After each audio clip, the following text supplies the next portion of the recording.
Bridget Masinga on SAFM. All right, let's get the conversations moving on this fine Tuesday afternoon. We are going to be catching up with the head of community engagement and communication at DKMS Africa, Palisa Makomele, is joining us. And every year, over 120 South Africans sign up as potential stem cell donors, bringing hope to those that are battling blood cancers and blood disorders. However, more needs to be done, right? On a good note, though, is that DKMS Africa has managed to diversify that registry in a very significant way. But there's still some challenges there, and we're going to just catch up with Palisa and find out exactly where you and I plug into this greater conversation. How are you, Palisa? I'm good. Thank you very much. How are you? I'm fantastic. Thank you for the time. You know, when you sort of read it out loud and you say that every day over 120 South Africans are signing up as potential stem cell donors, it seems like an impressive number. But then given the contrast of the waiting list, perhaps the number doesn't really speak to the need. Talk to us about that. Absolutely. I think in one way it is encouraging that 120 people, most of whom would be black people in this case, are signing up, because about 4 years ago, this story was completely different. We were struggling to get communication through to black, colored, Indian, Asian people. So that has shifted quite significantly. But on a sad note, there is a rising number in patients, and patients who are getting diagnosed, patients from all walks of life, different races, points a picture that speaks to the urgency of why the number 120 probably needs to hit the thousands, so that we can get as many patients a second chance as possible. And also not only that, but a chance to at least find a matching stem cell donor, because a lot of people are unable to find donors, unfortunately. Absolutely. And you know, I realize, because I'm taking advantage of the fact that we've been in conversation before, and my listeners are very familiar, I hope by now, with DKMS. But let me take one step back before we even dissect the data further. Just for those folks who are only now hearing about DKMS, just give them some context, about the organization and the kind of work that you do and why it's so important. Okay, so DKMS is an international non-profit organization that is dedicated to the fight against blood cancer and blood disorders. We are in existence in 7 different countries across 4 continents, and the goal of this is to have as ethnically diverse a stem cell registry as possible. A person's chances of finding a matching donor is heavily reliant on their race. So if you have very few black people on the stem cell registry who can potentially donate, but you have an increasing number of patients who are black, then you have a very small pool of getting donations to the patients. So that's what we do, really. We create awareness. We just try to give every person who is diagnosed a fighting chance against cancer. And it's a literal fighting chance against cancer. And as you were saying, the positive and the encouraging part is that the numbers of potential donors is increasing, and also the diversity of donors is increasing. How have you managed to sort of, especially in our community, and I speak black woman on black woman, there's often a stigma or reluctance in our communities to get involved as a donor. We cite ancestry, with amadlozi, what happens. We have so many things that we sort of run through the gauntlet of things why we shouldn't. How have you managed to turn that narrative around in a way that's now seeing positive impact?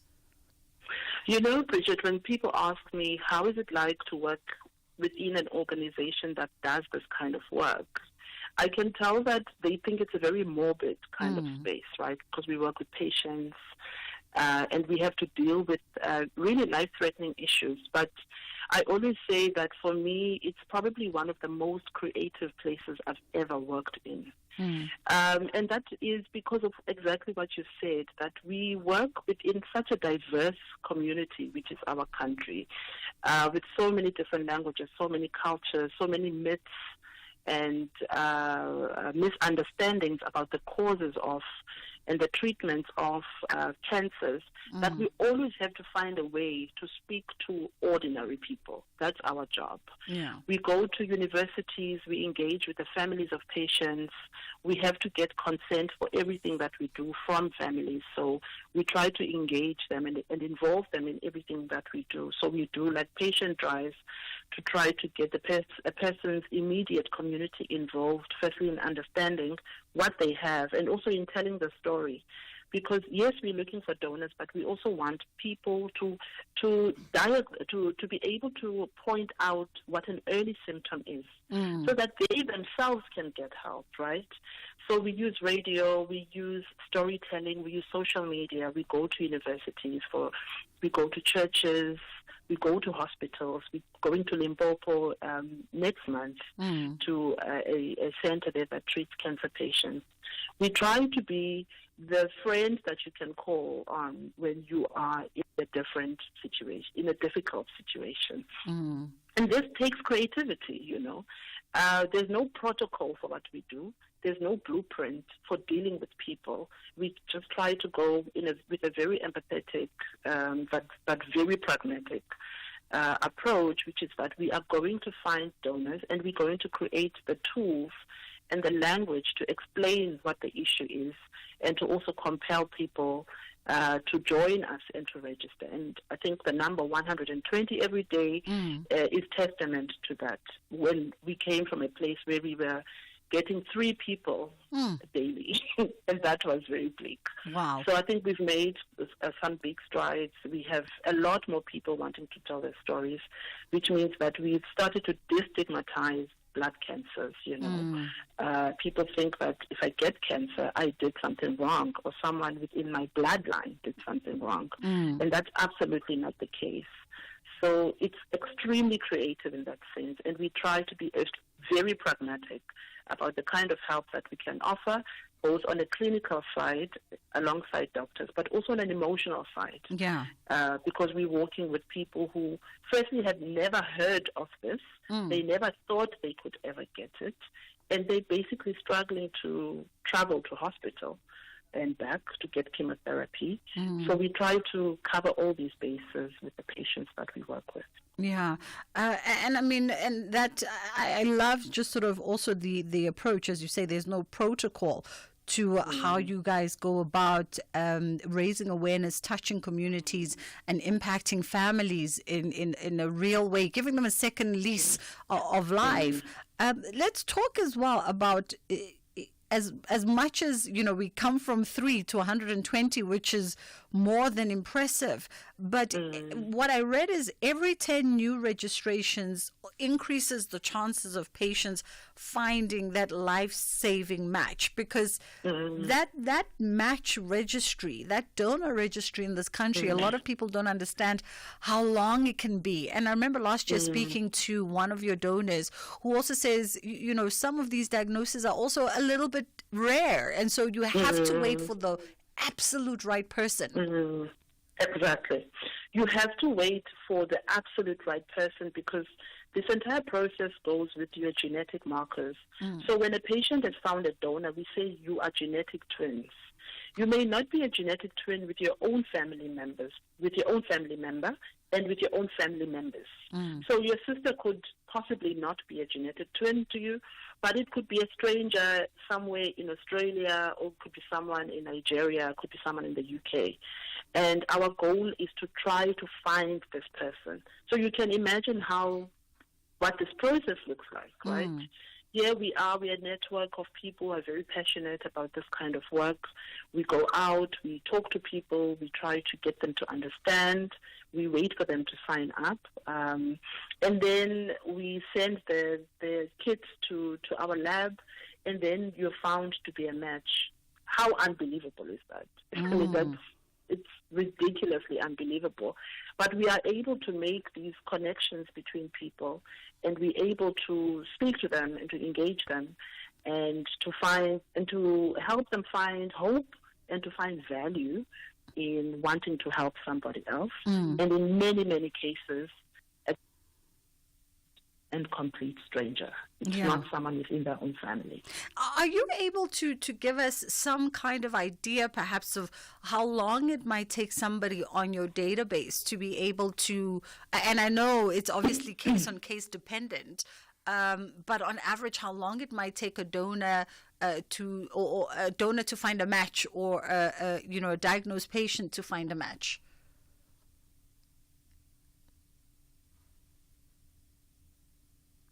Oh, did we lose Palisa?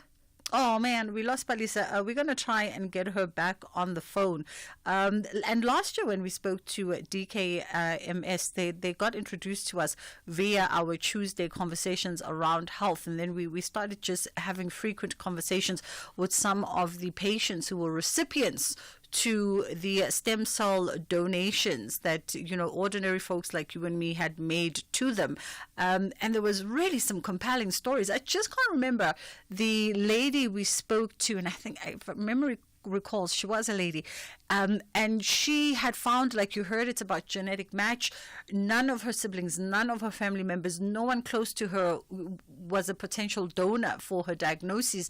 And they'd found a match for her in some interesting foreign country in Europe somewhere. And now it was a case of just raising the funds so that she can actually go off and have her procedure done.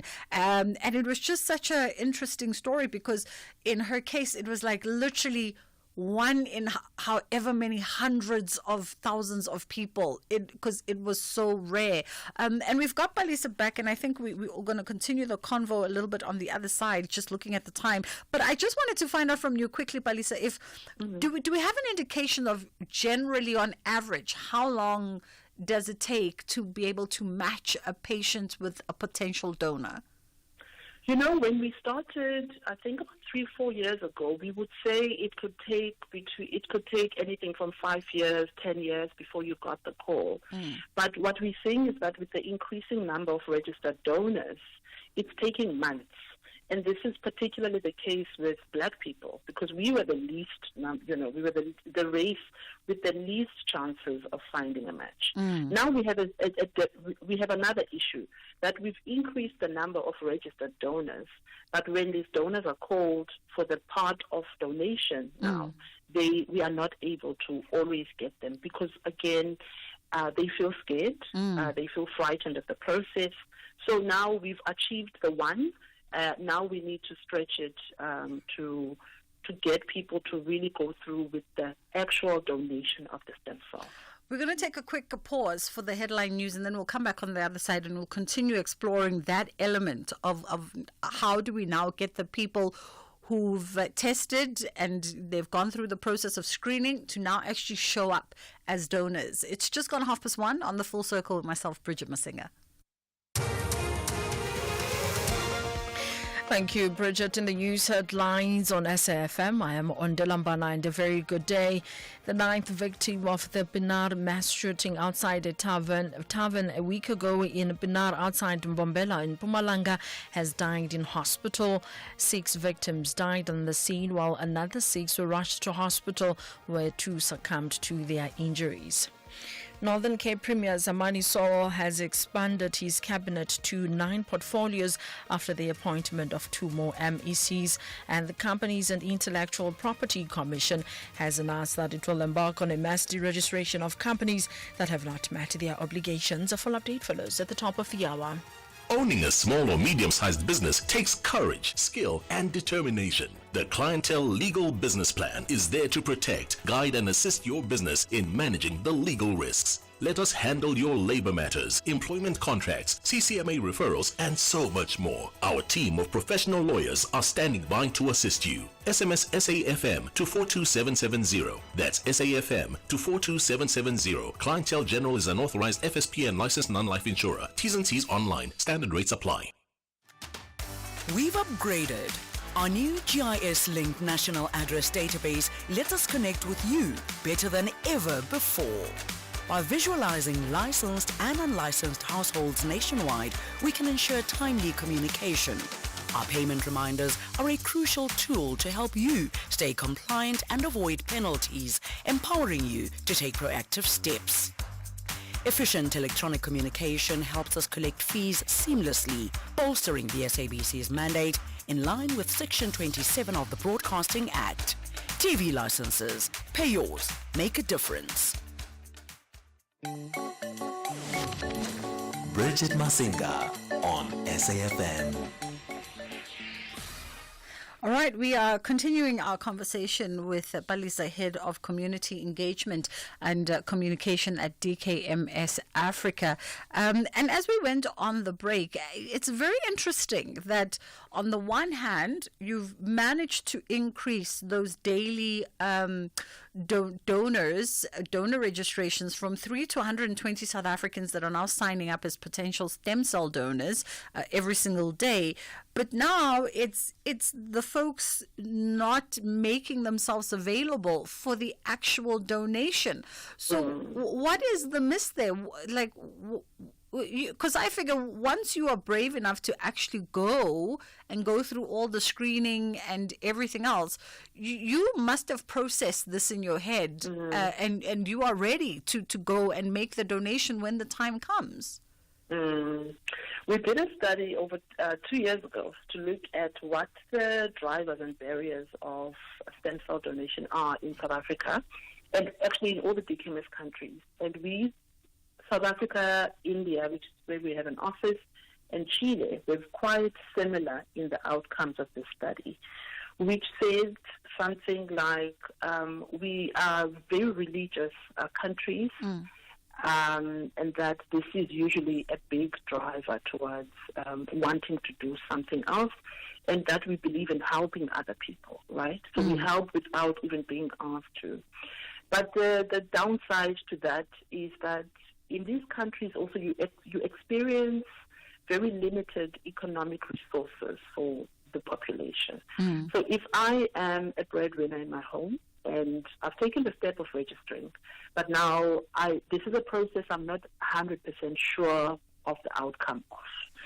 And so I think, look, I can help with donating something material, but when it comes to something that may endanger my life, I cannot take that risk because it's a risk. You think to yourself, it's a risk. So I think we need to do a bit more information, or we need to drive awareness around the safety of becoming a stem cell donor. The fact that we do more than 26 transplantations every single day across the world as DKMS, that all these procedures are done in healthcare facilities, and most of whom are private, that we have very highly specialized doctors and nurses who oversee these processes, and telling more stories from the perspectives of donors, and having donors who've actually gone through the process of donation, telling their stories. So this is the second frontier that we are doing now. We have so many donors. We have so many donors in Johannesburg. Yeah. Young, black, breadwinners, students who've taken the call, but I think we need to elevate more of those stories, because I can imagine that it is scary to think of yours, because you don't know if you're going to go under the knife, so there are lots of myths around it, and I want to say that you don't go under the knife. It's actually a very safe procedure. It's not even surgical, and you're fully awake for the 4 to 6 hours that it takes, but that it is safe. But you can completely understand why people would feel afraid to. Yeah. Because if you are the breadwinner, you have so many other things to worry about, right? But you still do want to help. So people would rather find other alternative ways to help.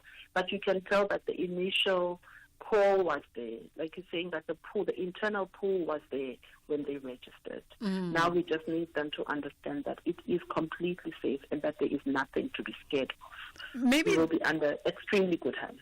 Maybe this is now the opportunity, if it's a brand new year, let's see if we can't maybe get 10 folks to resolve today that they're going to contact DKMS. Let's debunk that, right? Because I think from all the sort of donor registrations, and I get why people will be apprehensive around organ donation, because that is a surgery. You are going under, and you don't know, you can't be guaranteed. Every doctor will tell you when you go under, we can't guarantee, because sometimes things happen. God takes over, or whatever you believe in.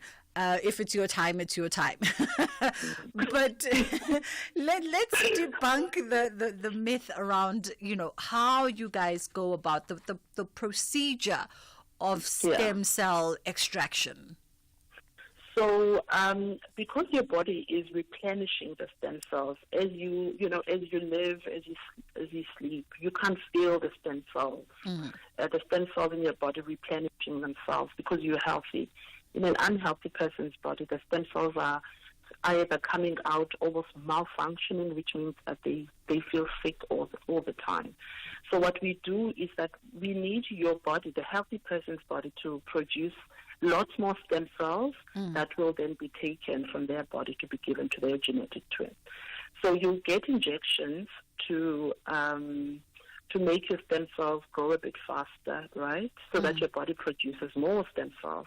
And this you do after you have done medical tests to check whether you will be okay and whether your body will be okay to undergo this procedure. So you'll take the injections about 5 days before you go in for the actual process. And on the day you go, someone from DKMS will be with you, and you can bring a friend as well, actually. So you can go, we'll take you to a facility that does the extraction from your body.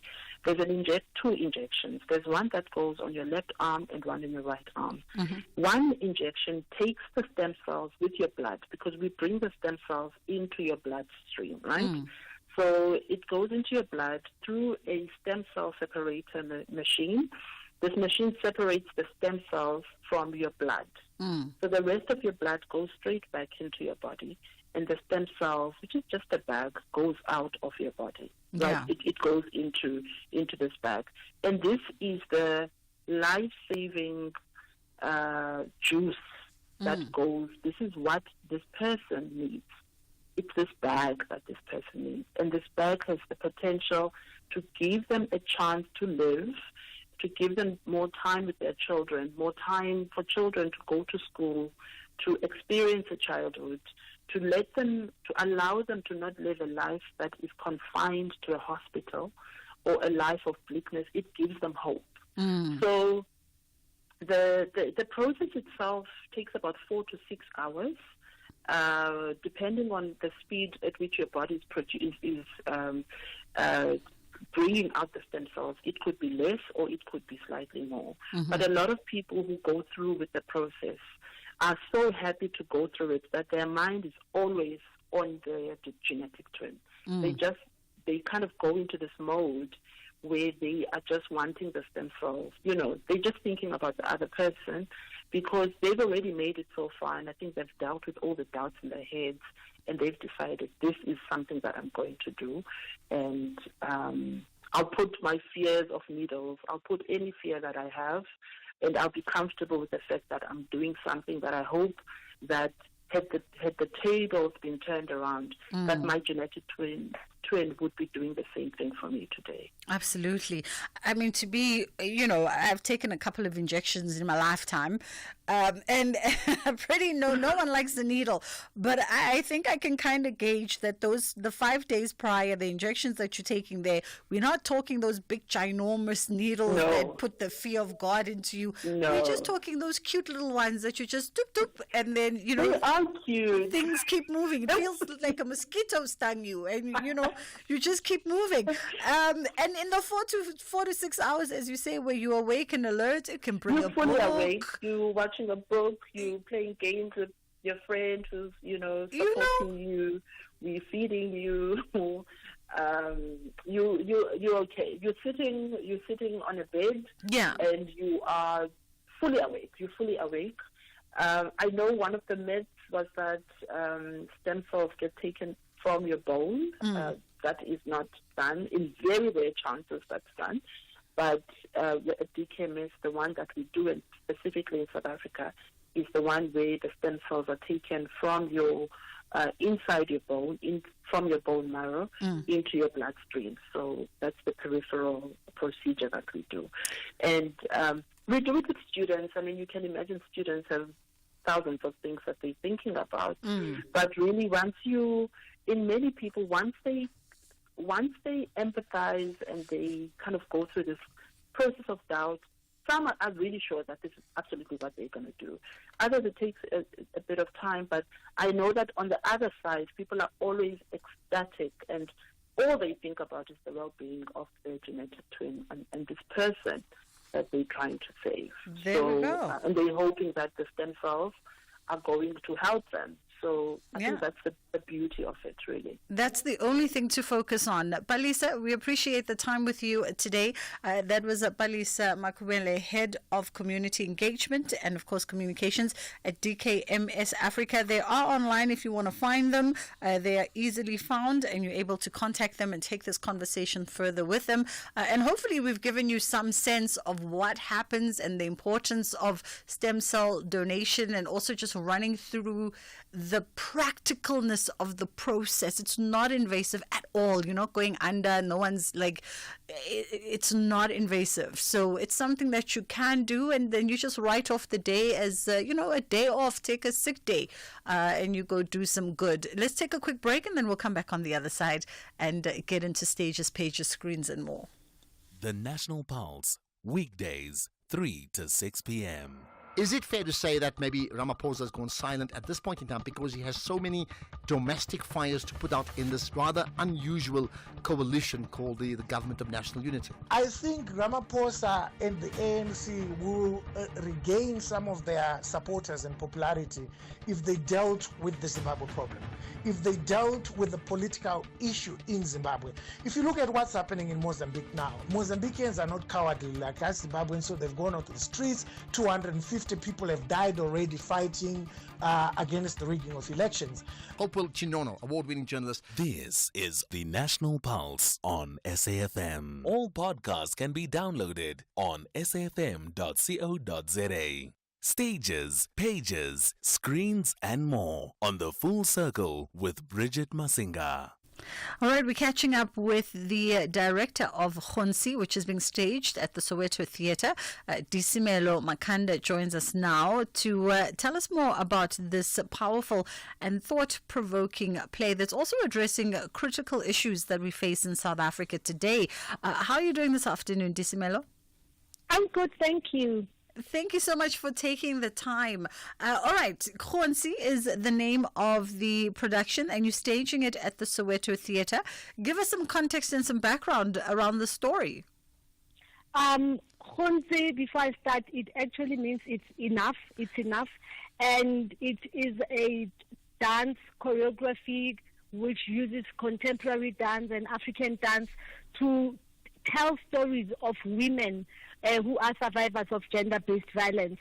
And what I like about this is that on this, we're not only looking at women, but we also look at men, because gender-based violence has just become a pandemic that not only affects children and women, but men. So we look into that with Khonsi, and the idea of it was to just get our South African people to learn to talk about gender-based violence and know that it's not normal, so that they don't accept it when it happens, because you find that most of the times people just accept it, or they put it hush-hush under carpets, because of how our society is structured. So with this, we want to say, you can't say, no, don't hang our dirty linen. People must support victims who have gone through gender-based violence. Absolutely. And you conceptualized and you are directing this piece, and you're doing it in collaboration with jazz legend Tate Tlali Makena. Talk to me about the importance of the arts also plugging into these social issues and being a formidable voice in addressing some of the things that we face in our communities. what the arts do actually, and which is what I like about the arts, is that you look at a scenario, but because it does not come straight to it, not harsh, you are able to relate to it and be able to take it in. Because most of the time you find that we don't read as South Africans. I mean, it's not a norm, it's not a generic, but South Africans don't like reading. So when you want to go to ordinary people and you want them to take in information and remember it, you use performing arts because they will help you to reflect. You know, it's like a mirror to the society. And when it comes to Tlale, we're working together on that because he's a South African jazz and African musician who works with percussions. He actually wrote lyrics in a way that would be relatable to our audiences. The rhythms is what people will relate to. And if you can remember, in South Africa, we're quite diverse with our religions, our beliefs and everything. So he manages to bring that all very well into this dance piece. And it's actually a dance choreographic work, but it does have a drama and all that. And by the way, you know, deep down, when you said South Africans don't read, I thought you are correct. As a long-running ambassador of National Book Week, only 14% of households in South Africa read for leisure. So you are correct that we don't read, and we got to find other ways and be creative around other ways of igniting conversation. And you know what I also love that you pointed out, because in this conversation around GBV, you know, oftentimes we focus, and rightfully so, we focus on women given the stats of what we know about GBV and femicide. But men always feel like they're being excluded, you know, and you made a point to say this is a conversation about GBV that focuses and involves both men and women as people who are in this situation together. Exactly. And you know what I say? I've heard men saying, you know, when it's August, I just want to run away from this country because it's women this, women that, you know. And most of the time we do not take time to empower our men. We do not take enough time to give them a platform. Hence, some of them go and become perpetrators and abuse our women because we never really take care of them. So the conversation here is important, and it's not to say make excuses for men and say men are abused or whatever, but it's to say South Africans, as a nation, we are a bleeding nation. And how do we heal that? Because again, in our country, if you would look at a man who's abused, who are the first people that will harass them? It's their own friends, their own peers. They're saying, you know, I will shut you like Sadi and things like that, and as if you are not men enough. So you find that most instances men don't talk about it. Whereas with women, it has always happened. You know, women have always been abused. And again, it comes maybe from our culture, whereby they'll tell you that you hide your dirty linen. So you find that most women hide it. They keep quiet about it, and they're alone because they feel they're going to be judged, because there's a stigma around it. Sometimes instead of saying you are in this situation, you find people saying, oh, your husband beat you up. What did you do? You know, so it becomes very interesting. And I've seen most instances for gender-based violence and domestic violence, when people go through it, I find that most of the time people worry about protecting the perpetrators more than the victims, you know, because they'll think, oh, if he goes to jail, what are we going to eat? No, don't get him arrested or that, because they're worried about that. They're not worried about what just happened to you. How can we help you? So it shows that as a society, we need to start talking about it, and we need to find a balance. Absolutely. And not being worried about our dirty linen being hung all over, because people worry about coming across clean as if everything is okay, even when it's not okay. And what we are saying with this show is that it's not normal to be abused. We should get out of that mode of saying, at least today we didn't fight, and being happy about it. Absolutely.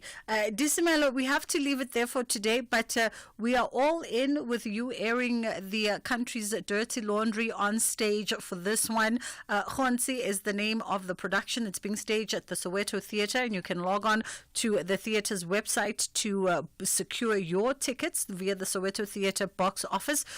Its opening is taking place on the 24th of January, and you definitely don't want to miss it. It's just gone 10 10 to 2 o'clock. We're going to hit a quick pause, and then we come back and we continue our conversation around, wellness. And we're looking at alternative methods to ensuring our health, mental and physical wellness alike. What you're about to hear is not a call from Standard Bank. Hello, Ma. You just made a payment of 2,000 Rand to a store in Guatemala. Yeah, if not, please give me the OTP we've just sent to you, and we'll stop this transaction. Don't fall for it. Standard Bank will never ask you for your one-time PIN over the phone. If you suspect fraud, hang up immediately. Visit our help center on the banking app to learn more, or call our fraud line on 0800 222 050. Another lesson to #BeatTheScam. Standard Bank is an authorized FSP and registered credit provider. T's and C's apply. The SAFM playwriting competition is closing on the 3rd of February 2025. Explore the theatre of the mind and write your 60-minute radio drama play and email it before 5 p.m. on the 3rd of February 2025. Late submissions will not be accepted. For further information about the competition, visit safm.co.za or send an email to drama@safm.co.za. SAFM, leading the conversations that move us. SAFM 104 to 107 nationwide. Leading the conversation. Well, listen, we love to have you listening, Wandile, and listening into the health and wellness. We've got to have these conversations. My next guest now is Tsametsi Nkuntao, who is the Chief Operating Officer and owner of IV Zeal. The holiday season leaves a lot of us feeling a little, I already saw people saying that year-end fatigue is settling in. I had to look at the date and go, wait a minute, on the 21st of January? And so we thought we'd have a short conversation about wellness drips and the benefits of such interventions. How are you doing this afternoon, Tsametsi? I'm doing very well, Bridget. Thank you so much for having me. It's only a pleasure. Okay, let's talk about wellness drips. Firstly, let's talk about what are wellness drips, because there was almost a time when they got a little bit of bad PR because of the drips that ladies were using for, skin complexion alteration. But let's talk about wellness drips in general. What are they? Yeah. So these are basically IV drips, and they are vitamins that we source from a very reputable pharmaceuticals. They are vitamins that we put intravenously into your bloodstream via a drip. And basically, they can help for a whole range of things. They for your immune, they boost your immune. They strengthen the functioning of your immune system. They help with rehydration, improve energy levels, and so forth. So hence we call them wellness drips, because you can easily integrate them into your wellness, journey, and have a holistic approach towards your wellness. Yeah. Now, how often should we be taking these drips? Is it a monthly thing, a seasonal thing? Yeah, so I would recommend monthly, but obviously, as you come in through our doors and at all our stores, our registered nurse will do an intake assessment. They will be checking things like, what is your lifestyle? What is happening with you? How is your workload at work? Do you travel a lot or not? What is bothering you? What is your medical history? So they would look at all those aspects and then recommend a trip suitable for you. And obviously, depending on what are the issues, some people will have a lot of struggling with like chronic fatigue, for example. Some will have like skin issues, that are, prolonged skin issues. Then we would recommend like twice a month. And obviously, there will be a regimen that they recommend for you. But if you are looking at maintaining, overall wellness and being proactive about your wellness, would say once a month is sufficient. Tell me this, Tamitsi, what makes them sort of better than oral vitamins, for instance? Because someone will go, well, why can't I just pop vitamins orally? Yeah, that's actually a good question, and we get that a lot. With the IV drips, it's because why they work so well, it's because they bypass the digestive system, and obviously due to our lifestyles, the food we eat, the stress levels, workload and all of that, our bodies are not able to absorb the vitamins that we ingest orally, we may struggle to absorb that. But if we put them intravenously they go directly into your bloodstream, and also that is why you get this placebo effect of having that immediate effect, because it's directly there. Your body absorbs it immediately. So basically that's the difference, really. When you take it orally, it has to go through the digestive tract and. But then when you do it the way we do it, it's an immediate effect and immediate benefit. Yeah. Can I throw a little devil's advocate spanner in the works, right? Yes, because you're welcome to. I know, being someone who dabbles in aesthetics and will have a drip from time to time, I know that the medical community is still very much divided about the effectiveness of wellness drips, right? But you are in the business of it. So when you encounter patients that are apprehensive and they go, well, I'm not too sure, what becomes the convincing evidence for folks? What are they saying that they themselves have also noticed that allows them to commit and continue, coming through for regular drips? Yeah. So if you think about the health space, right, and we often, so our clinics and our wellness centers, basically, we the word I'm looking for is that our customers are not people that are like sick. These are people who are proactive about taking care of their health, and it's a preventative measure, right? Yeah. So for people who are very apprehensive, we take an example of somebody who is sick, who is admitted at a hospital. And what is the first thing that they immediately do once you are admitted, whether casualty or in a hospital? They immediately put you on a drip. Am I correct? Yeah. And obviously that drip, it's got, all the electrolytes in it, all the nutrients and so forth. And immediately it helps your body be prepared to absorb all the medication that they are going to administer to you. So this is what we tell them, that, these drips, they are used by a professional in the medical field. They are used in the hospitals. But obviously, we take the preventative approach where obviously they don't have antibiotics and things like that. These are pure vitamins, Obviously, our lifestyle is hectic. And as you go older, your body depletes and things like that. So we are supporting our bodies by giving them the nutrients that, that they need. So I think this is the conversation that we have, and we welcome those questions because it's a way for us to, and an opportunity for us to educate our clients to say, this is the reason why you should be doing 1, 2, 3, Absolutely.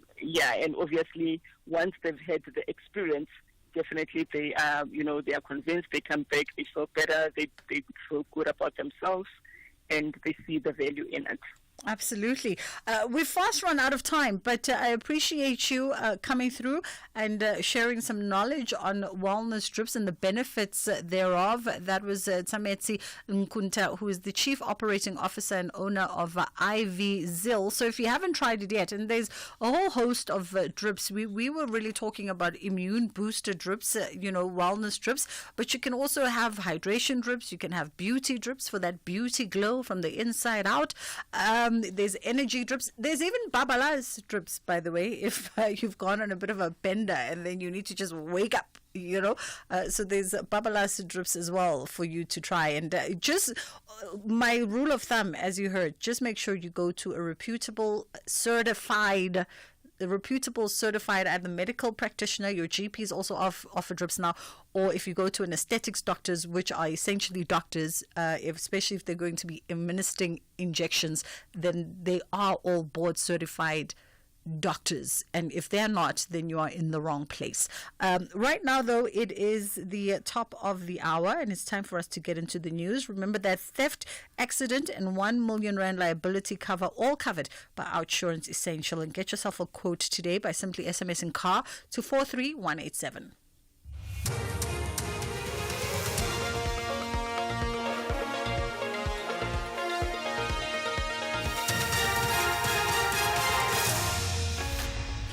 Thank you, Bridget. Top stories at 2. The 9th victim of the Benar mass shooting dies, and CIPC to deregister non-compliant companies.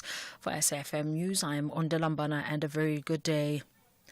The 9th victim of the Pinar mass shooting outside a tavern a week ago in Pinar outside Mpombela in Mpumalanga has died in hospital.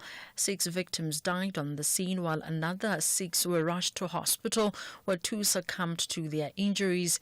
1 victim has been discharged and 1 is still in hospital. The state has added an additional murder case, making it 9 cases against the 2 men accused of the mass shooting. Mduduzi Lubisi and Bongani Nkosi have appeared briefly at the Kabokweni Magistrates Court near White River, facing 9 counts of murder, 1 attempted murder and robbery.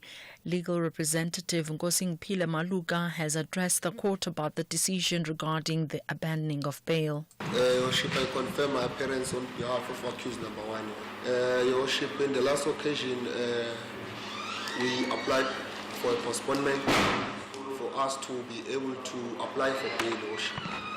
However, today when we arrived before the court, we informed, Your Worship, that has been added charges in the charge sheet, Your Worship. In that instance, Your Worship, I hold instructions from client at this stage to abandon bail, and should there be any new factors or new instructions, will they avail ourselves before the court, Your Worship. Northern Cape Premier Zamani Saul has expanded his cabinet to 9 portfolios after the appointment of 2 more MECs. Mangaliso Matika has been appointed as Sport, Arts and Culture MEC, and Dimakatso Koloi is now MEC for Transport, Safety and Liaison. The 2 have been sworn in.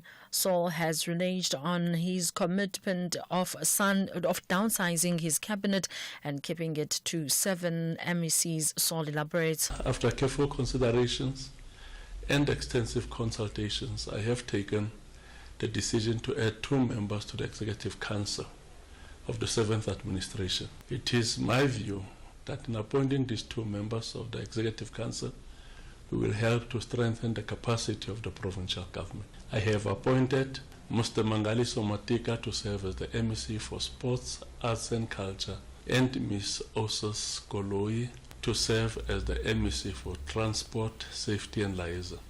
The mining sector is showing signs of strain. Production in the mining sector decreased by an annual 0.9% in November. This follows an annual 1.1% increase in the previous month.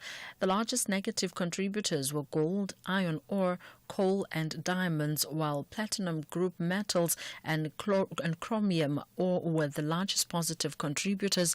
Notando Magudulela reports. On a month-on-month basis, Stats SA data shows the sector recorded a better decrease compared to the previous month. Stats SA data shows seasonally adjusted mining production in the 3 months ended November increased by 4%. The largest positive contributors were PGMs, iron ore and coal. The sector has been battling low commodity prices and logistics challenges that have impacted business activity negatively. This is despite the absence of load shedding for several months now. The Companies and Intellectual Property Commission has announced that it will embark on a mass deregistration of companies that have not met their obligations. The obligations include the timely submission of annual returns and ownership declarations. The CIPC says deregistration will address the high number of inactive businesses and mitigate the risks posed by dormant companies. Rory Fola is a commissioner at the CIPC. What the law says is that a company needs to remain compliant on the register, the database of active companies, by lodging what is called an annual return. The Companies Act further states that if you fail to lodge this annual return, which is a factual information request that we do to companies to tell us exactly if the company is still functioning, who are the directors, is it still at the same location, etc. If they fail to do that after 2 consecutive annual return cycles, then the law says that we must deregister a company, because in the eyes of the CIPC, that company is then dormant, failing to trade, and is required to be removed from the register. Mozambique's main opposition leader, Venancio Mondlane, has told the BBC he's willing to serve in President Daniel Chapo's new government if his demands to end a political crisis are met. Mondlane says October's election was rigged and called for protests, during which hundreds were killed. He wants the thousands arrested during the demonstrations to be released and for compensation to be paid to those killed or injured by police. We have got something like 300 people that was murdered by the police. It is very important to give financial compensation to the families. If he agree, I think that he will begin to open the space to go to the table of the dialogue. Recapping the top story, the 9th victim of the mass shooting outside a tavern a week ago in Benar outside Mpumalanga has died in hospital. I am on Dilambana Fires FM News headlines at 2:30. And that's the news for this hour. Theft, accident and 1 million rand liability cover, all covered by OUTsurance Essential. Remember, you can get a quote today by simply SMSing car to 43187. If it's your resolution to make better financial decisions, well, get OUTsurance Essential, low-cost insurance for your older car. With OUTsurance Essential, accident claims are paid in cash, so you can choose the panel beater that you want to use. Top it up with motor warranty, which covers you for mechanical and electrical breakdowns, and get savings with OUTsurance Essential for unfinanced cars older than 5 years and valued at less than 130,000 Rand. SMS car to 43187. That's car to 43187. Remember that OUTsurance is a licensed insurer and FSP, and of course, T's and C's always apply. The Full Circle with Bridget Masinga, Monday to Friday, 1 to 3 p.m.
United, we can stand so.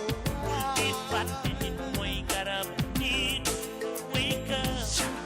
Why won't why miss why oh victime de la guerre. Pourquoi tant de haine, déportés, oubliés. Angelo Balati Pembe. Posa ma belle say boom boom wange Ivane uji ingala wake up take the power take the power you would not pardon my generation.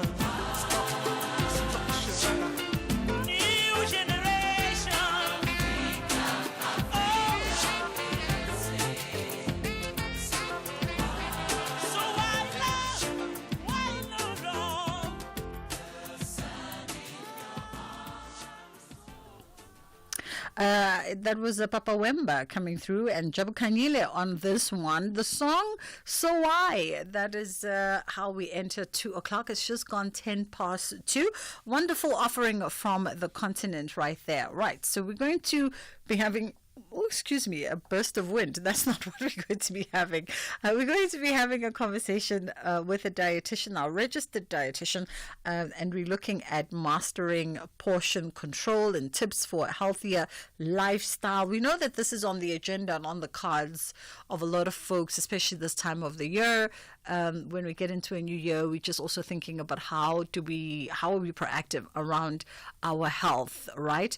And so we're going to have that conversation. And we'll also bring you another conversation later on that still kind of keeps on the health theme because it's Tuesday. You know, on Tuesdays, that is what we do. Let's take a quick pause and then we come back and we get into the conversation.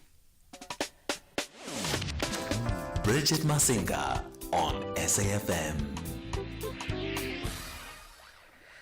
All right, catching up with Wenzel Brewer now, a registered dietitian, and we really want to be healthier. At least I'm hoping that we all want to be healthier this year. Funny enough, this morning a friend of mine was saying that maybe I should just go have one consultation with the dietitian just to see if I'm doing things correct. And in the back of my mind, I thought, well, is one consultation enough? How are you doing, Wenzel? You good? Hi there, Bridget. Thank you for having me. I'm so blessed in you. Oh, listen, I'm fabulous. Thank you so much for making the time. Let's talk about, before we even get into, sizing and portions and all of that, which can be so complicated for some of us at times, but maybe just the importance of also just checking in with a dietitian from time to time. I'd admit, I keep saying I'm going to do it, but I've never done it. Oh, no, you are missing out. I promise you. Once you've done it, you're going to want to go back because I do believe we are like friends. The dietitian is almost like your psychologist and your best friend put together, and she is always your best supporter with regards to food and your health goals in life. So I must be honest, I don't think that you're going to regret it at all. Dietitians study for 5 years. We do our community service here in a hospital setting. So we really do have a big passion for disease. We focus on like diabetes, obesity, and I don't know if you know this, but it's horrible. In Wits, they did a study in 2022 and found that 23% of adults were overweight and 27% of adults in South Africa are obese. So that's half of our adult population. Sure. And obesity is a disease. So, I mean, all the people, they really need to go see their dietitians. Lots of the medical aids do have a benefit for seeing a dietitian. So I hope that you're going to phone me after that. I might just, you never know. Because here's also the other thing that I think you so beautifully just articulated about, your profession is the necessity of it all. It goes beyond aesthetics, because I think at times maybe we associate going with a dietitian for vanity reasons. I want to reach my goal weight and I want to look good come the summertime. But you really just linked it to it's really a profession that is there to assist with your health from a medical perspective, so we can avoid chronic diagnoses like diabetes, obesity, heart disease, all these things where lifestyle is often a big factor. Absolutely, absolutely. And again, we are there to also assist with the more vanity reasons for weight loss and all of that. But I think what people need to remember is when you eat, you don't just eat to fuel your body. People eat for various reasons. Sometimes it is emotional. Sometimes it is overeating because of stress. And your habits can really be detrimental for your health. I don't know if you've ever heard the quote by Anne Wigmore that said that food can be the safest and most powerful form of medicine, or it can be the slowest form of poison. Yeah, so there's really a big necessity for people to not just look at their health and go to the gym. Because if you want to lose weight, you must know that 75% of that will be because of what you put in your mouth, not because of the hours you spend in the gym. Yeah, and that's the truth. And any good trainer worth his weight in gold is going to tell you that as well. No, you know what? I've got a short to-do list that I've committed to on the show to do before the end of January. But I'm going to add a dietitian to it as well, because even if we approach this conversation from a what are your wellness goals for the year, just from an aesthetics perspective. Health is, we see at gyms all the time, people dropping down a gym and you go, but wow, that person was the healthiest person, or they looked like it and they were always at gym and they were always pushing hard. But there's a lot going on internally that you might not know about, and some of it might just start with a conversation with a dietitian, just in understanding just your body and what your body requires. Yes, and size doesn't necessarily mean health, hey? Yeah. Sometimes we get big people, and that doesn't mean that they are unhealthy. And we get lots of thin people, that also doesn't mean that they're healthy and eating the best options when they have meals. So it's definitely about, they have this saying of it's not a one-size-fits-all approach. So going on a diet that you find on Pinterest might not be the most beneficial in the long run, because you want something that's sustainable and you want to feel good. You don't want to go on a guilt trip every day. Absolutely. Okay, well, let's get to the funner part. I don't know why I'm suddenly overtaken by wind, but let's get to the funner part of your work, the part where we are quite literally talking about food and trying to understand our way around food, because it's a tricky navigation for a lot of us, right? It's a tricky, you know what you should be avoiding to eat, but it's all the good stuff. I like that you say that, because I think when you go on social media, there's so many opinions out there that it gets so frustrating and confusing for people to know. And I do believe that people are really overcomplicating food, but that's my personal opinion. I believe that life is stressful. Your food shouldn't be. What you're going to have for supper is really something that you can make as easy and as stressless, like something you enjoy to eat that makes you excited. It doesn't need to be boring or mundane. Yeah. So you're saying that we are overcomplicating this situation. So how do we simplify it then, especially in this world where we're bombarded with, the new trend and the new fad and this and that? How do we just simplify our relationship with food in our own personal kitchens? Okay, so there's so many things we can look at, but one thing I always say is, if God made it, you can eat it. So if it's a potato, you can eat the potato. So many people come to me and they say, Vanzel, potatoes are bad for you. That's not the truth at all. It's about portioning, how much potatoes you're having in one day or in 1 week even. They did an amazing study a few years ago where they looked at people who have a diet mentality. So Monday to Friday, you are looking at calories and you are trying to stay in a calorie deficit. So that means you are, let's say you burn 1,500 calories a day. Now you want to lose weight, so now you're only going to try and eat 1,200 calories. And then on a Saturday and a Sunday, they have cheat meals. And then their cheat meals eventually mount up to the 1,200 calories Monday to Friday, being 1,500 or 1,600 calories when you look at a Monday to Sunday. And then the people never lose the weight. Ooh, I am the people you are talking about. Let's take a quick pause here and then we'll come back on the other side and continue our conversation. What you're about to hear is not an email from Standard Bank. Good day, Dave. You haven't updated your details, so your account will soon be blocked. Please confirm your card number, bank PIN, card CVV number by clicking the link below. What?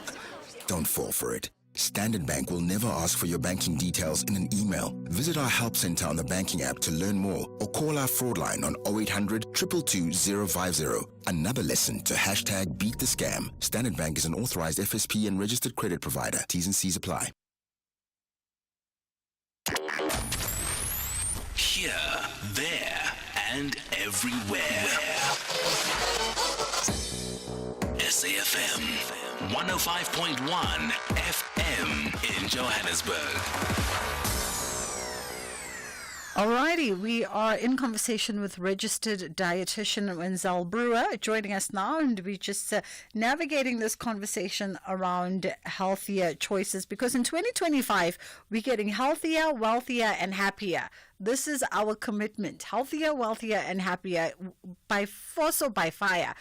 This is what we are doing, and I'm the person you described before we went on the break, because I feel as if I went from having a junk food cupboard that had every kind of biscuit and sweetie and everything you could think of, to then being conscious about what I was trying to put in my body. And in general, my fridge is, it's pretty good. It's perishable stuff. It's I don't buy starchies. I have a bad relationship with potatoes.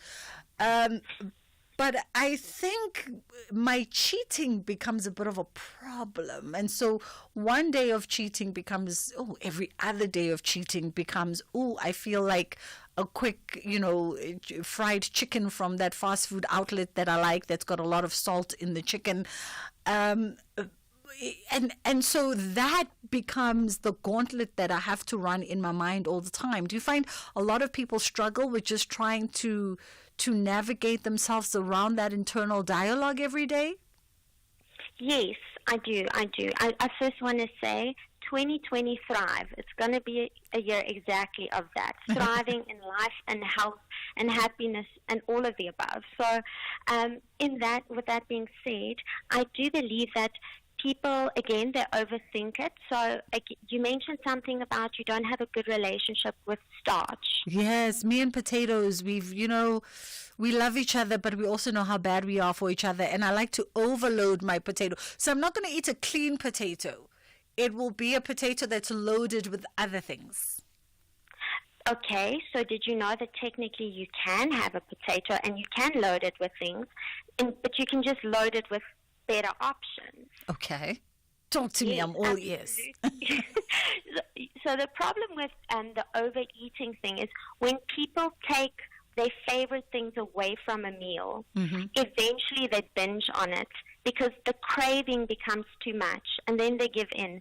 And then your one potato becomes a bucket of potatoes. Yeah, that's and the then truth. you go on a guilt trip. So how do we find that balance then? How do we incorporate the things we love, but still making sure that we're keeping that balance of erring on the side of being healthier in our choices? I think the biggest thing to focus on is portion control. So portion control is how much you're having per one meal.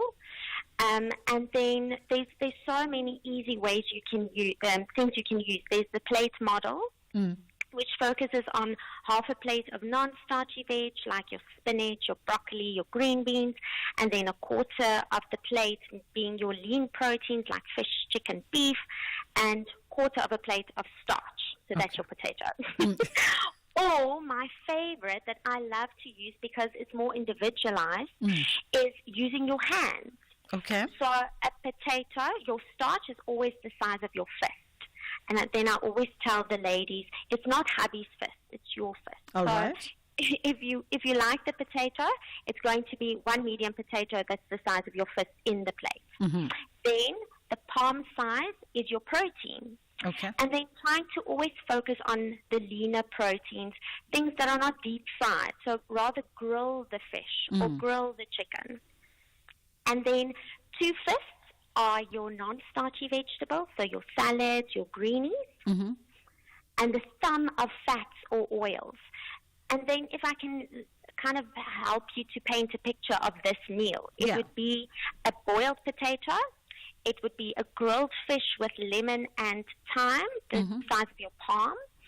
and that would have been grilled in a teaspoon of canola oil, because that's the fat the size of the thumb, and then a cup of cucumbers, tomato, red peppers, radish, cut into a beautiful salad, and that you can still dress. I mean, we do have light dressings. You can always take a little bit of herbs and canola oil and even honey and with vinegar and mix it and use that over your salad. So it doesn't need to be boring. Yes. Does that not sound nice? I mean, it still have the potato. It does sound lovely, and now I'm actually going to use the hand fist, because as you were talking about it, I was like imagining my hand fist portions. And there's benefits to portion control, right? Because I know we get confused when especially gym trainers start talking about your macros and all these calculations, but the way you've just simplified it makes it easier, and I think also helps us understand just the benefits to portion control for our overall weight management and even health. Yes, absolutely. And like I said, even with the kids, because in South Africa we're also struggling with obesity in kids, the hand model really helps with the kiddies, so they can use their hands as their portion guide. Yeah. So with regards to weight, you mentioned that there must be some benefit to portion control with your weight. And absolutely, because if you think about it, if you use all the macros like the gym people like to call it, again, we're overcomplicating it. It's your protein and it's your starch and all of that. And that is what gives you your fuel. No car can drive without fuel at the end of the day. And a colorful plate is something that helps, because every different fruit and vegetable that's a different color has different minerals and vitamins. Yeah. So in a health perspective, at least you're getting a variety that has those health benefits. That makes perfect sense to me. What about, before we wrap it up, if there are folks who emotionally eat, what would be some advice for those folks? Because I almost feel like you're not conscious when you're an emotional eater. It's a crutch that you lean on. It is, and I always feel so sad for my clients, my patients who tell me that they go through that guilt trip, because it's a bad cycle where you start by feeling emotional, then you eat something bad, then you can't stop, then you feel guilty about having it, and then that guilt obviously sends you back to a binge process where you can't stop. And the problem with that is that most people who go through that, I found that they skip meals. So they skip breakfast or they skip lunch, and then eventually they're over hungry, they're over stressed, so they just grab whatever they can. And the problem with skipping meals is that you increase your hunger hormone and you decrease your satiety hormone. And when that happens, you struggle to know when you eventually eat, oh no, am I full or am I not yet full? So I think quick, easy strategies is don't skip meals. Really prioritize your health, because at the end of the day, I mean, we're all prioritizing work, but your health is an investment. So make sure that you have breakfast, lunch, and supper, and have 2 snacks.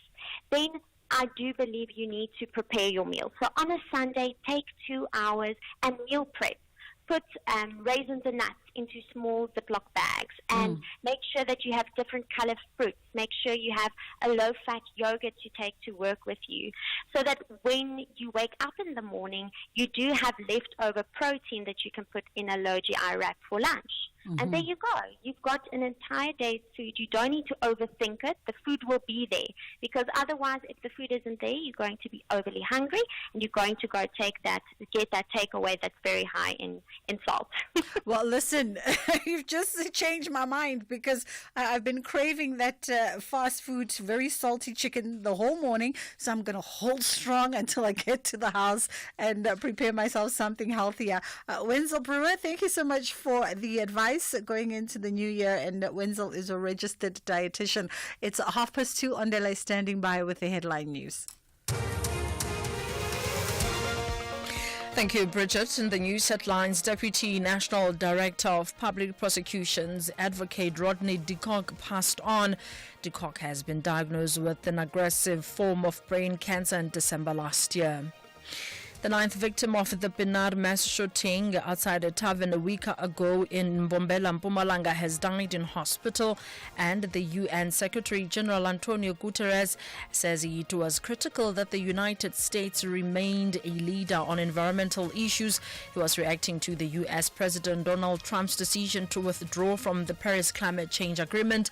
A full update follows at the top of the hour. If you think you cannot afford a lawyer, think again. Clientele Legal has made professional legal services affordable for you. Whether it's a civil, criminal, or labor-related matter, we have a nationwide panel of attorneys standing by to assist you. SMS SAFM to 32195. That's SAFM to 32195 and we'll call you back. Clientele General is a licensed non-life insurer and an authorized FSP. Standard rates and terms and conditions apply. The SAFM Playwriting Competition is closing on the 3rd of February 2025. Explore the theatre of the mind and write your 60-minute radio drama play and email it before 5 p.m. on the 3rd of February 2025. Late submissions will not be accepted. For further information about the competition, visit safm.co.za or send an email to drama@safm.co.za. SAFM, leading the conversations that move us. Bridget Masinga on SAFM. This program is brought to you by SABC Education, enriching minds, enriching lives.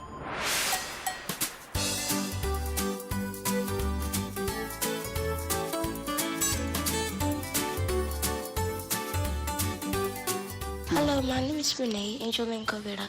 I think I prefer the one which I have to wear uniform because, you don't have to criticize other people for not having the best clothes and stuff like that because they don't have good clothes like you have. And I think that is the reason why wearing uniform is good. So the thing that is not good for wearing uniform is that you get bullied for not having the best clothes brand or something like that.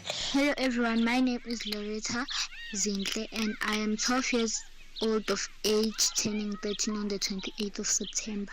Honestly speaking, I think wearing school uniform is better than wearing regular clothes so that you can be recognized which school you are coming from.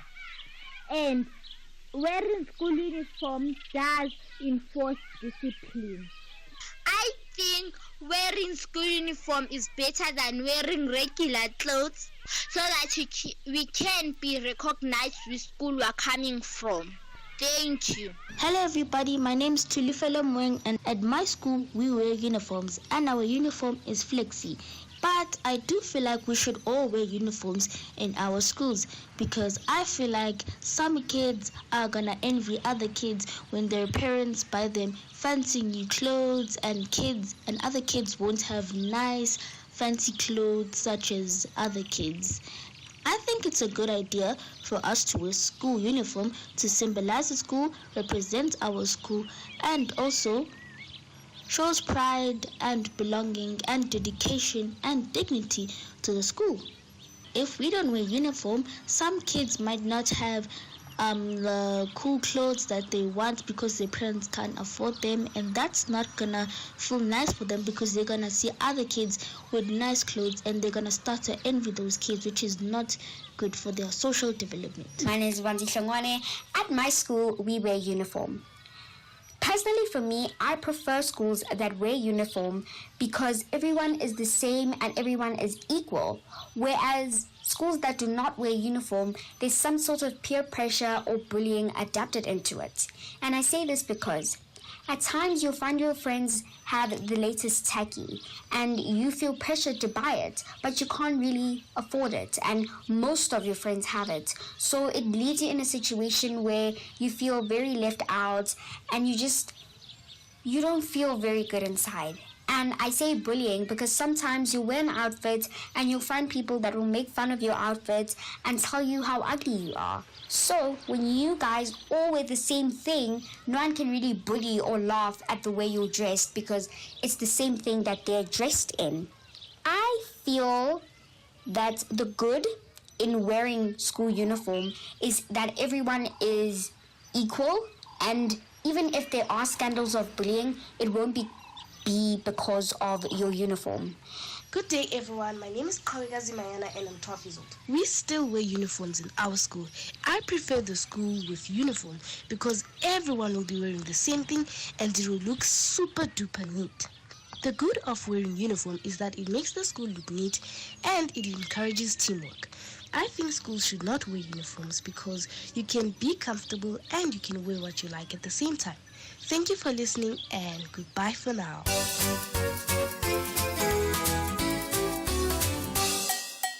Hello friends and happy Tuesday. Let's talk about something that's part of almost every school day, school uniform. If you had to decide, would you choose to wear a uniform or regular clothes to school? It's a fun question to think about. What color is your school uniform? Some schools have bright colors, while others choose simple ones. But every uniform is special because it represents your school. Have you ever wondered why schools ask students to wear uniform? Well, one reason is that uniforms make everyone feel like part of a team. When everyone wears the same outfit, it reminds us that we are all equal and belong to the same community. Wearing a uniform also helps create a sense of discipline. When we dress neatly and follow the school guidelines, it shows respect for the rules and helps us take school life more seriously. It's like wearing a superhero costume. It gets you ready for the important work of learning and growing. Uniforms can also make mornings easier. You don't have to spend time deciding what to wear, which means you can get ready faster and focus on starting your day. Another great thing about uniform is how they reduce competition. Without the pressure to wear the latest trends or designer clothes, everyone feels more comfortable and included. It's a way to make sure no one feels left out because of what they're wearing. Uniforms also teach responsibility. Keeping your uniform clean and tidy helps you learn how to take care of your belongings. Plus, it's a way to show pride in your school.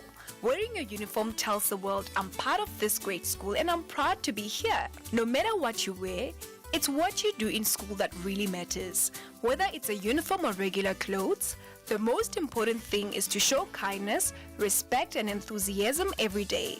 That's all for today, friends. Keep thinking about what makes your school special, and we'll chat again soon. Bye for now.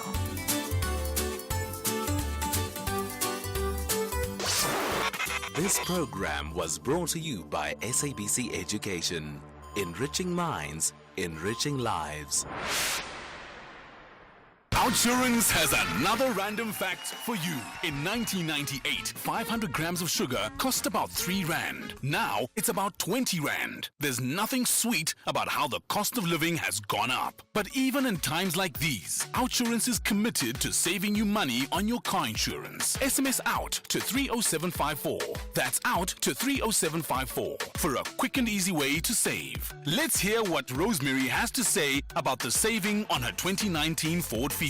I phoned into Outsurance to get a quote. They were super efficient, super quick. I'm saving 421 Rand a month. I'll stick my neck out and tell them to phone Outsurance. Enjoy life-saving services like Help It Out with 24/7 access to panic assistance, roadside assistance, and home assistance with just a tap on the app. SMS out to 30754. That's out to 30754.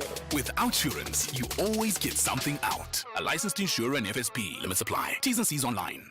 The National Pulse, weekdays, 3 to 6 p.m. Your proposal as a means to eliminate inequality. Many may say that in fact there could be other proposals like absolutely escalating the need for schools that are struggling in terms of facilities to get the facilities they require. That would be the important issue, and get the right teachers there as well. Why not both? And that's what they've been doing. We've escalated quality. That's why a township learner can be the best, because we've invested in that. We've escalated infrastructure. We're building new schools, better schools compared to what apartheid schools were building for us. So you can do both. But the argument here is that why divide our children if you love them? Whose children must have a better education and other children must have a better education on the basis of their financial pocket? That's wrong. Gauteng Premier. You're listening to the National Pulse on SAFM. All podcasts can be downloaded on safm.co.za. Bridget Masinga on SAFM. On social media, they'll often ask if someone posts something and they'll say, uyangizwa mina, uyangizwa what? Ngiyamuzwa mina ubhanyabhanya. Ngiyamuzwa ukuthi uthini. With that call for, and that was a fascinating conversation, by the way. If you missed it with Ashraf, you can double back to our podcast. But ngiyamuzwa ukuthi uthini about that one examination.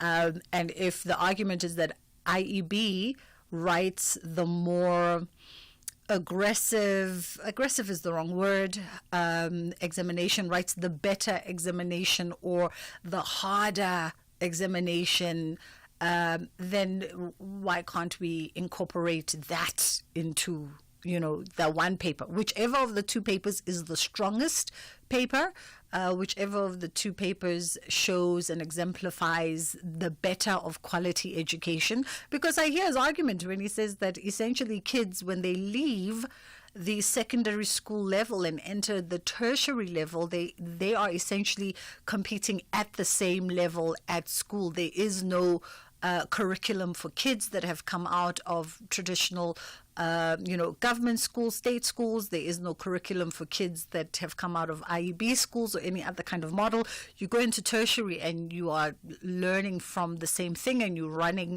are writing the same exam. So why can't that be the case at secondary school level? It's interesting how polarizing it is, but it also seems like just a very simple thing that is advocating for here, right? That if kids are learning the same curriculum, albeit it's being instructed slightly different, depending on whether they're on the state system or the IEB system, then at the end of the day, let them write the same exam because they're writing around the same content.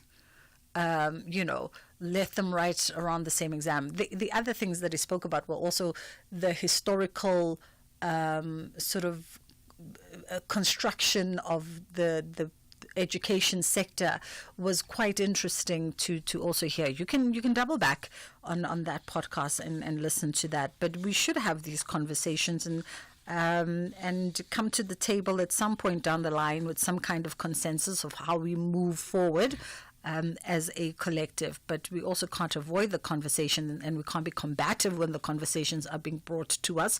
You present your case, present my case, and the best argument wins, the day, which is what he was saying to Ashraf in a nutshell.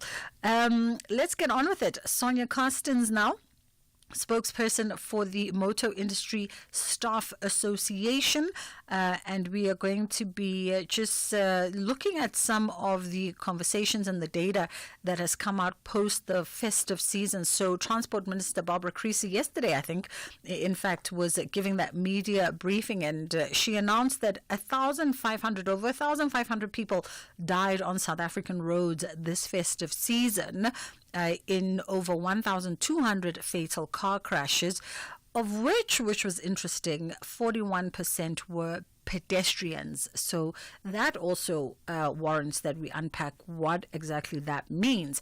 How are you doing this afternoon, Sonia?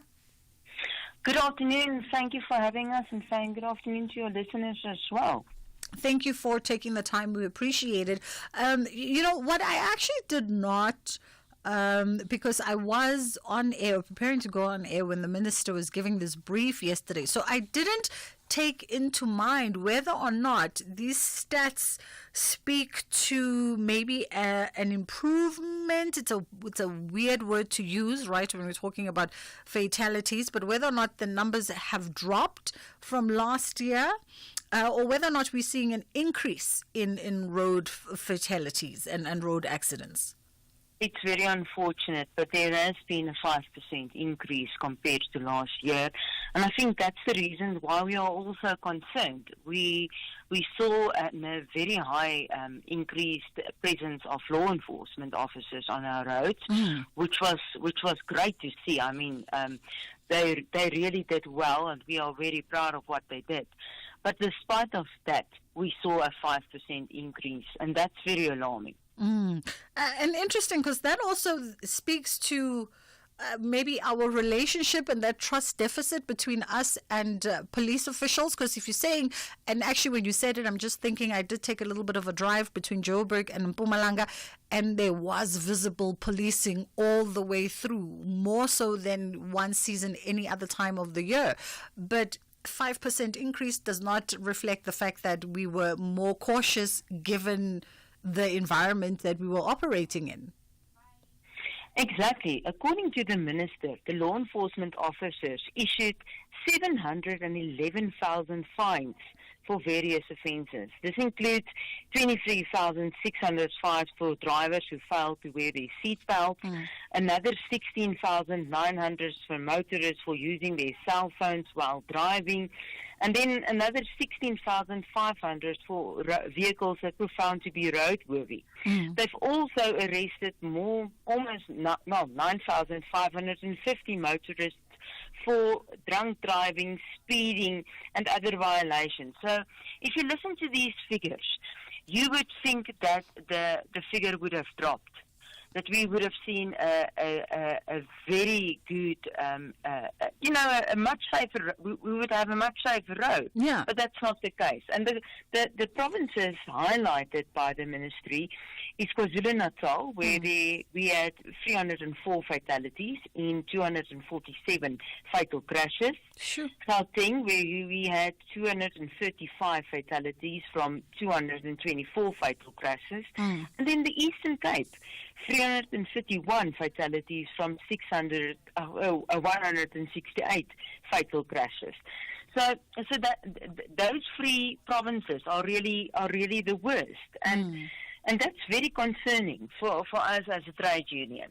And those provinces aren't just the worst when it comes to these seasons, but they are perpetually, I think, ranking in and fighting for that top 3 spot when it comes to this conversation. So what does that say about what needs to be done by way of a sustained year-long approach?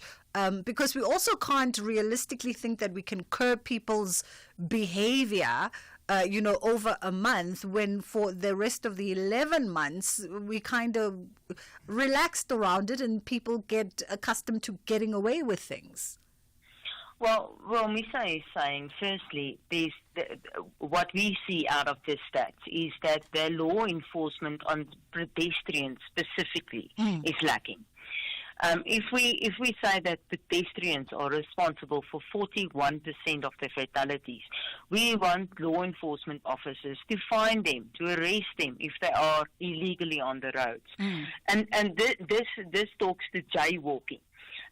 We all know that pedestrian crosses the roads wherever they want to. Yeah. And the problem is, and this was pointed out to me when I did my investigation by police generals, is that no one, if you're on the ground, you are unable to calculate the speed of the approaching car.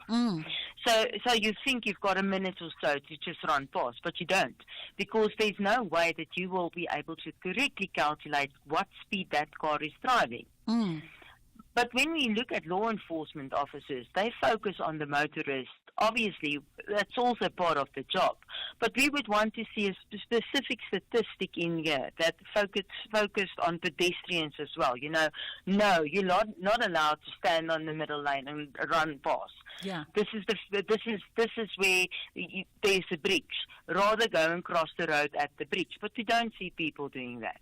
And when you talk about things like jaywalking and sort of straddling the lanes, we all see it. It's not even an urban metro thing, but I think every driver, at least 3-5 times a day, you having to hit hard brakes, or you're having to swerve to avoid somebody that is jaywalking, straddling, or quite honestly, people have even forgotten how robots work. You see people hesitating when it's green for go for pedestrian, and then only crossing when it's, orange amber, and then deciding, oh, let me cross. And you're like, so now what must happen with the vehicles that now have a right of way? Because someone's now preparing to accelerate, and now they have to hit dead brake to accommodate you. You are quite right. So we are saying that the 41%, according to the ministry, of fatalities caused by pedestrians, can in fact be even as high as 50%, because that does not take into account the fact that you had to slam on your brakes as a motorist because a pedestrian ran in front of your car. While slamming onto your brakes, the car behind you bumped into you. You see that ripple effect. The pedestrian might not have even been in the accident, but could have been the cause of the accident. And we want to see that there's proper law enforcement. There's a totally laid-back approach in South Africa, and according to the police, it's because we don't have the manpower to address this. But if we look at the broken window crime model, and if you recall, it was implemented in New York quite effectively a few decades ago. But that's when we address petty crime, for instance, just example, like urinating on the street. When we start addressing petty crime, we also address the more serious stuff. Because you take away this element of lawlessness, you address the element of lawlessness, and that's what we need to see happen on our roads, to be able to really see an improvement in road safety.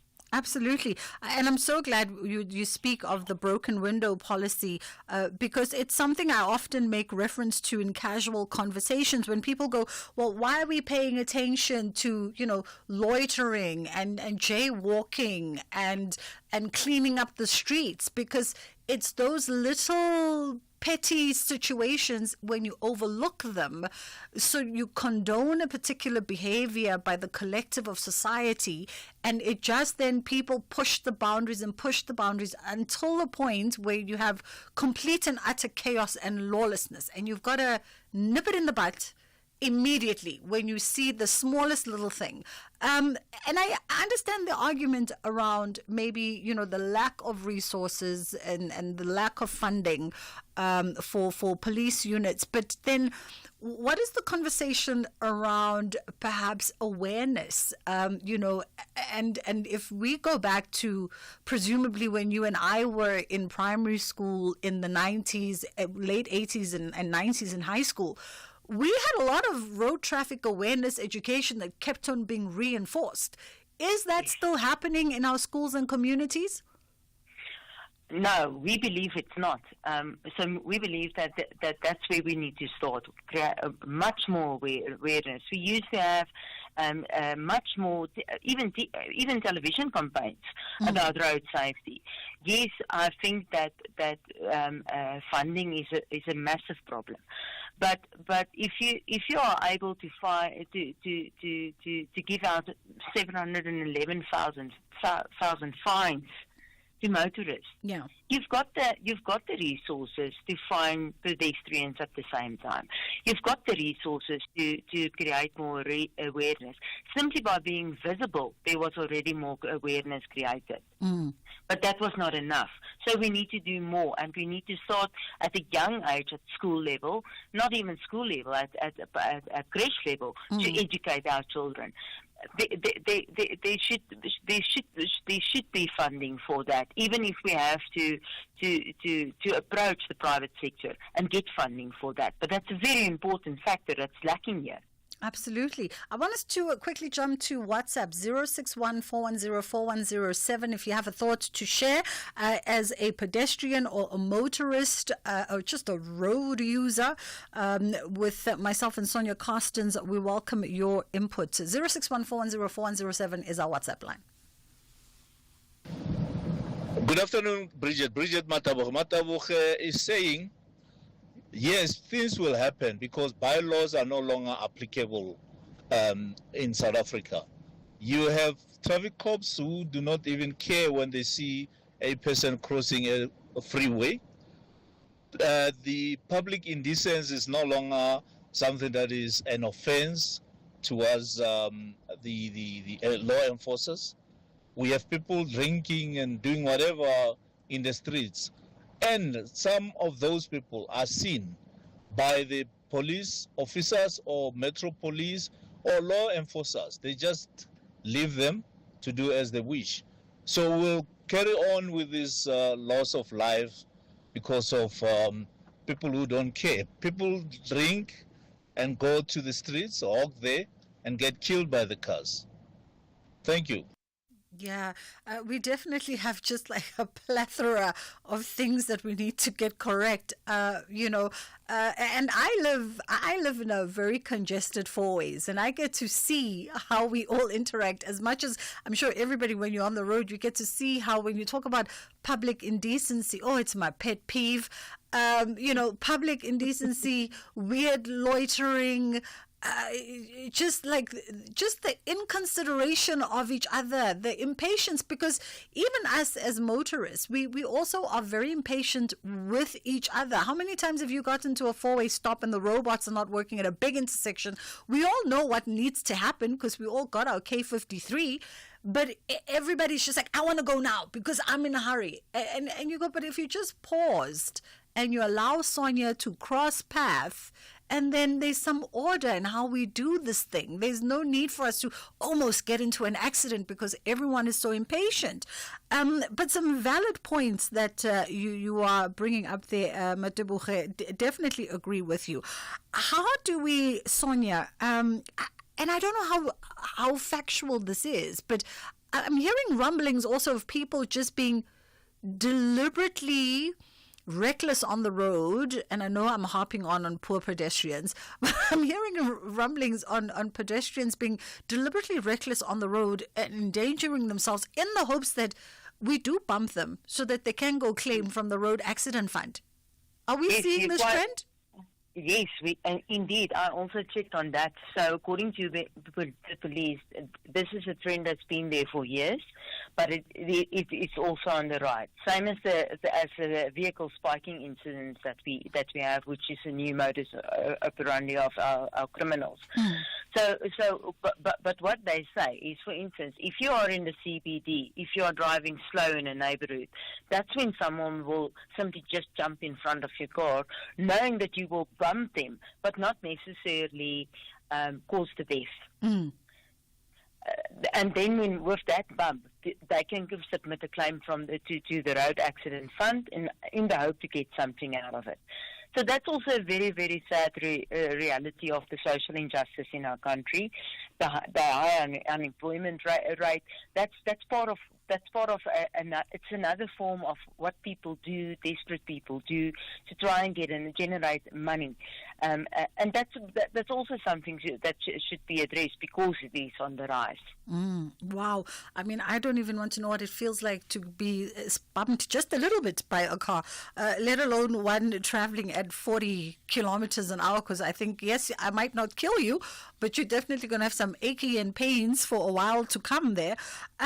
So what is the industry, in part, the Motor Industry Staff Association, what is the conversation about how we tackle some of these things? Because some of these things have been ongoing issues and violations. When we talk seatbelts, when we talk cell phones, we've got some real regulations around this, but it's not being enforced.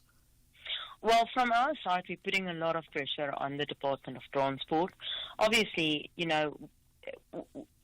want to say thank you to the law enforcement officers. We saw them on our roads this festive season, but we want to see them on our roads every day. Like you said earlier in the conversation, not just limited periods over the festive season, but daily. And we want to see law enforcement on everyone, every road user, not just on motorists, but also on the pedestrians. Not hammering on the pedestrians, but we want to see the broken window theory being practiced on our roads and in our society in general, because this will address this. If you are too afraid to throw out a piece of paper out of your window because you're afraid that someone will name and shame you, then you will think twice about speaking on your cell phone while driving. Absolutely. At the end of the day, you won't drive drunk or under the influence of alcohol, because there will be severe consequences. But that's the thing, there must be severe consequences, and we're not seeing that severe consequences. Absolutely. We're not seeing enough prosecutions, for instance, for drunk driving. So the serious stuff are not being addressed because we leave this petty crime as well, and that's where the Department of Transport has a vital role to play. Also, Sonia, the South African Police Services. We have to leave it there for this afternoon, but thank you for this very important conversation. That was Sonia Carstens, spokesperson for the Motor Industry Staff Association. It's time for us to make way. Ashraf is standing by. Before that, Ondela is bringing you the top of the hour news. From myself and my team, inshallah, God willing, we'll do it tomorrow.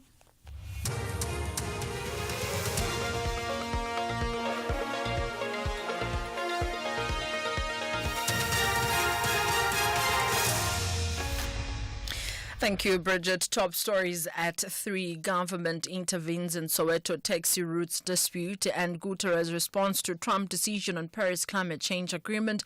For SAFM News, I am Ondela Mbala, and a very good afternoon.